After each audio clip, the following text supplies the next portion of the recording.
America ने Iran के बंदर अब्बास, केशम, मिनास के इलाके में हमले किए हैं और ये सवाल उठ रहा है कि क्या युद्ध का दूसरा अध्याय शुरू हो गया। मेरा ये मानना है कि अभी युद्ध का दूसरा अध्याय शुरू नहीं हुआ है, लेकिन एक री एस्केलेशन शुरू हो गया। देखिए, बीच में कुछ दिन तो बिल्कुल फायरिंग नहीं हुई, सब बंद रहा था, लेकिन अभी फिर से दोनों तरफ से हमले हो रहे हैं। कभी अमेरिका ने उनका शिप पकड़ लिया, ईरान ने अटैक किए, ईरान ने कंटेनर शिप पर अटैक किए, साथ साथ अमेरिका ने अटैक किए। तो कुछ कुछ झड़पें शुरू हो गई हैं, पर क्या ये आगे पूरा आक्रमण का रूप लेंगी, ये देखना पड़ेगा।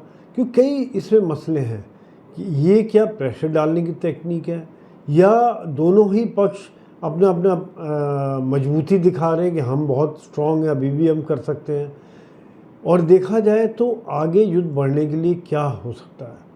यदि ईरान खाली ओमान की खाड़ी में और यूएई पे हमले रखता है, अमेरिका की बेसिस पर हमले रखता है, या पूरे मध्य पूर्व पर जैसे पहले हमला किया था फिर हमला कर देता है, कई चीज़ें इसमें देखनी पड़ेगी। लेकिन इस समय में ये जो सीज़ फायर चल रहा है, ये बहुत ही बारीक डोर से बंधा हुआ है, कभी भी ये टूट सकता है। मान लीजिए ज़्यादा कैजुअल्टी होती है, छोटे छोटे हमले हो रहे हैं, बहुत ज़्यादा कैजुअल्टी होती है, तो फिर ये एक नाक की बात आ जाती है और फिर हमले तेज़ हो सकते हैं। तो इस समय में दोनों ही पक्षों को मेरे हिसाब से संयम रखना चाहिए और कोई छोटी मोटी बात पर एग्री करके एक भरोसा बनाएं और सीज़ फायर को आगे बढ़ाएं। यह आ रहा है कि अमेरिका ने तो सीज़ फायर तोड़ दिया, उसने फायर कर दिया, और ट्रम्प कह रहे सीज़ फायर अभी भी जारी है। देखा जाए तो अमेरिका ये कह रहा है कि हमने तो सेल्फ डिफेंस में, क्योंकि ईरान ने पहले यूएई के ऊपर हमले किए, उनके शिप के ऊपर हमले किए या करने की कोशिश की, और जिसके कारण से उन्होंने ये बदले की कार्रवाई की है। लेकिन सीज़ फायर अभी भी जारी, यानी कि थोड़ा थोड़ा फायरिंग हो रही है, लेकिन जिसको कहने युद्ध वाली स्थिति अभी नहीं है। ये दोनों तरफ से ही मेरा ये मानना है कि स्टैंड यही चल रहा है। ये भी सवाल उठ रहा है कि जब से ट्रम्प युद्ध में उतरे हैं तो चीन मदद कर रहा है ईरान की। देखिए, चीन ने खुल के तो मदद नहीं की, लेकिन कूटनीतिक तौर पर, आर्थिक तौर पर और कुछ रक्षात्मक तौर पर मदद जरूर की है। कितनी मदद अब खुल के लड़ाई में कर रहा है, ये बात सामने नहीं आई है। वो खुल छुप के हथियार दे रहा है, छुप के उसके हिस्से पुर्जे दे रहा है, इस तरह की खबरें हैं। इंटेलिजेंस के सोर्सेज द्वारा ऐसी न्यूज़ आती रहती है।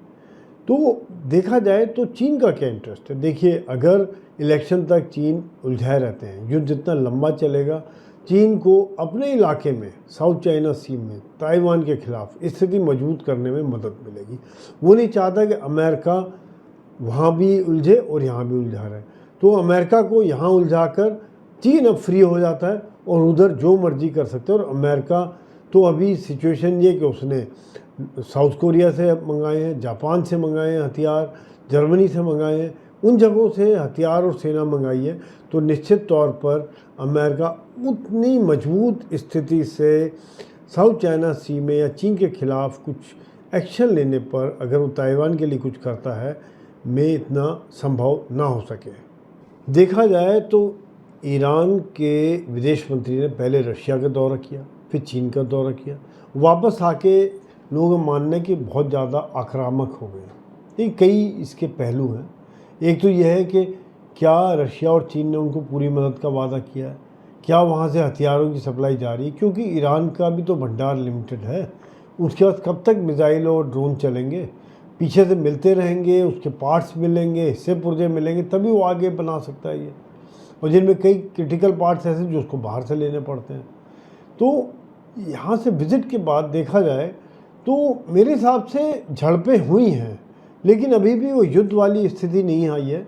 और दोनों ही पक्ष, ख़ास तौर से अमेरिका, इसको अभी भी सीज़ फायर ही मान रहा है, जो कि अभी देखते हैं कब तक चलता है, क्योंकि बहुत ही पतली डोर से ये सीज़ फायर बंधा हुआ है।